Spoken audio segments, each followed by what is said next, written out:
নমস্কার, আমি নীনা। আমি খুব কম দিন হলো সোশ্যাল ওয়ার্কে এসেছি। আজকে আমি কিছু ভিডিও তুলে ধরলাম। তার অনেক কারণ আছে, সেগুলো আমি পরে বলি। আজকে দেবাশিস মাহাতো স্যারের একটা লেখা আমি পড়ছিলাম। স্যার যে লেখাটা লিখেছেন, তিনি লিখেছেন সত্যি কথা, একদম বাস্তবটাকে তুলে ধরেছেন। উনি লিখেছেন, একজন পরোটা বিক্রেতার ৩০০ কে ফলোয়ার। ভাবা যায়? আর সত্যি কথা একবার ভাবুন তো, যে আমাদের সমাজের রুচিবোধটা কোন দিকে এগোচ্ছে।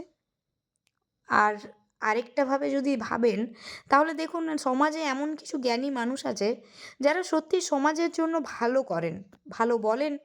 নিঃস্বার্থপরভাবে মানুষের পাশে দাঁড়ালে তাকে হয়তো ১০ জন ফলো করে না। হুম, অপেক্ষা করুন, এই হিড়িক কতটা ভয়ঙ্কর রূপ নেবে তা কয়েক বছর পর বুঝতে পারবেন। কিন্তু আফসোস, তখন আর কিচ্ছু করার থাকবে না। এই হিড়িকে আমরা সবাই মিলে গা ভাসাচ্ছি।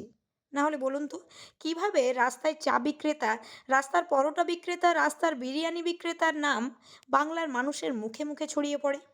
কিভাবে তাদেরকে নিউজ মিডিয়া কভারেজ দেয়? না না, দেখুন, আমি বা স্যার কেউই কোনো পেশার উপরে দোষ দিচ্ছি না। তারা পেটের দায়ে কাজ করতেই পারে, তাতে আমার বা আপনার কোনো আপত্তি থাকার প্রশ্নের নয়।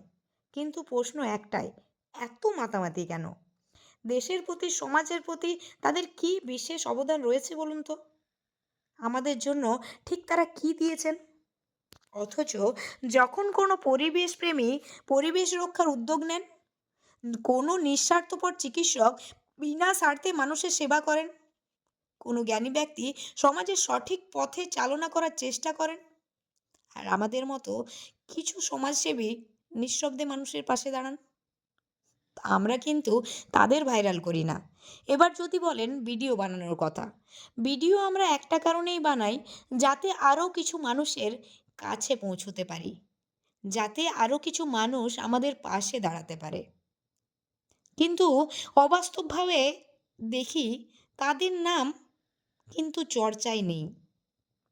অথচ দূরদর্শিতার দিক থেকে খেয়াল করলে দেখা যায়, পরিবেশ রক্ষা, সমাজসেবা, স্বাস্থ্য ও শিক্ষা, নৈতিক পথপ্রদর্শক, এগুলোর সঙ্গে আমাদের সবার স্বার্থ কোথাও না কোথাও জড়িয়ে আছে। আরও আশ্চর্যের বিষয়, যারা কৃষক, আমাদের অন্নদাতা; যারা সৈনিক, আমাদের রক্ষক; যারা শিক্ষক, আমাদের পথপ্রদর্শক, তাদের নিয়ে কোনো মাতামাতি নেই, কোনো ভাইরাল নেই, কোনো আলোচনা নেই। তাহলে সমাজ যদি এভাবে চলতে থাকে, তাহলে মানুষ কেন বা কারোর ভালো চাইবে বলুন তো? যারা নিঃস্বার্থপরভাবে কাজ করে চলেছে, তারা কোথাও না কোথাও ভেঙে পড়ছে, জানেন তো? এত কিছু করার পরেও সমাজ তাদের দিকে তাকাচ্ছে না। আর যারা কিছুই করছে না, তারা হঠাৎ ভাইরাল হয়ে যাচ্ছে।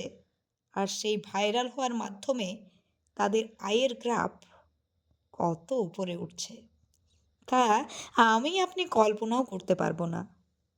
তাই যদি ভাইরাল করতে হয়, ভালো মানুষদের ভাইরাল করুন, যারা নিঃস্বার্থপর দেশের জন্য, দশের জন্য, সমাজের জন্য কাজ করছে, তাদের সামনে আনুন। কথাটা আমি কিন্তু বা স্যার কিন্তু ব্যক্তিগতভাবে কাউকে বলেননি। আজকের সমাজের অবস্থা সত্যিই কিন্তু ভাবার বিষয়। আজকে আমি ভিডিও যেটা বানিয়ে যেটাতে ভয়েস দিচ্ছি, আপনারা ভাববেন না যে আমি নিজেকে একজন সমাজসেবী হিসাবে প্রকাশ করার জন্য এটা করেছি। হ্যাঁ, আমি একজন সমাজসেবী। আমারও বাড়িতে হাজব্যান্ড আছে, বাচ্চা আছে, ফ্যামিলি আছে। সবাইকে ছেড়ে আমি ওই মানুষগুলোর কাছে কেন পৌঁছে চাই জানেন তো? ভিডিওর জন্য নয়, নিজের নামের জন্য নয়, কিছু মানুষের পাশে দাঁড়াতে চাই নিঃস্বার্থপরভাবে। তাতে আপনারা আমাকে ভাইরাল করছেন কি না সেটা পরের কথা। আমি জানি এখনও সমাজে কিছু মানুষ আছে যাদের জন্যই সমাজ এগিয়ে চলেছে, পরবর্তীকালে আরও এগিয়ে যাবে। আগে যে কথাগুলো বলেছি, তা প্রত্যেক বাবা মায়ের পরবর্তী প্রজন্মকে শেখানোর জন্য শোনা উচিত। আমরা প্রত্যেকে অনেক কষ্ট করে একটা ভিডিও বানাই, সেখানে কিন্তু আমাদের খরচা প্রচুর থাকে, জানেন তো? হ্যাঁ, কিছু মানুষ আছে যারা ভিডিওর মাধ্যমে, ভিডিও দেখে আমাদের পাশে এসে দাঁড়ান। আপনাদের কাছে আমাদের একটাই অনুরোধ, দয়া করে যারা সমাজের পাশে আছে, যারা শিক্ষক, যারা চিকিৎসক আছে, যারা বিনামূল্যে দেশকে সার্ভ করছে, এমন কিছু মানুষকে পেলে কাইন্ডলি তাদের পাশে দাঁড়ান। বিশেষ কিছু করতে হবে না, কাইন্ডলি তাদের ভিডিওগুলোকে একটু শেয়ার করে দিন, দেখবেন আপনারও খুব ভালো লাগবে।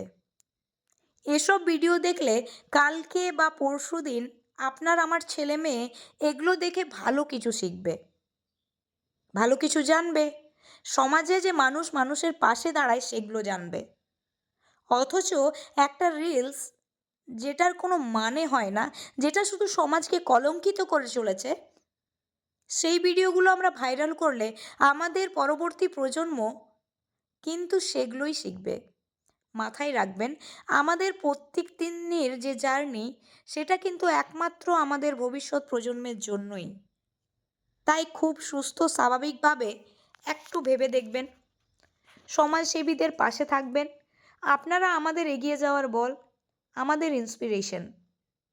আমরা যে কাজগুলো করি, আপনারা না থাকলে সেই কাজগুলোর কোনো দাম থাকবে না, জানেন তো। আমরাও আস্তে আস্তে হয়তো কাজ করা ছেড়ে দেব, কারণ প্রতিটা কাজের অনেক পরিশ্রম থাকে। সেই পরিশ্রমগুলো যদি দাম না পায়, তাহলে একদিন দেখবেন সব বিলুপ্ত হয়ে গেছে। সেদিন মানুষ আর মানুষের পাশে থাকবে না। আমরা সব মানুষ সমাজে বাস করতে পছন্দ করি। সমাজে থাকতে হলে একে অপরের পাশে থাকাটা খুব জরুরি। তাই দয়া করে পারলে সবাই সবার পাশে থাকুন।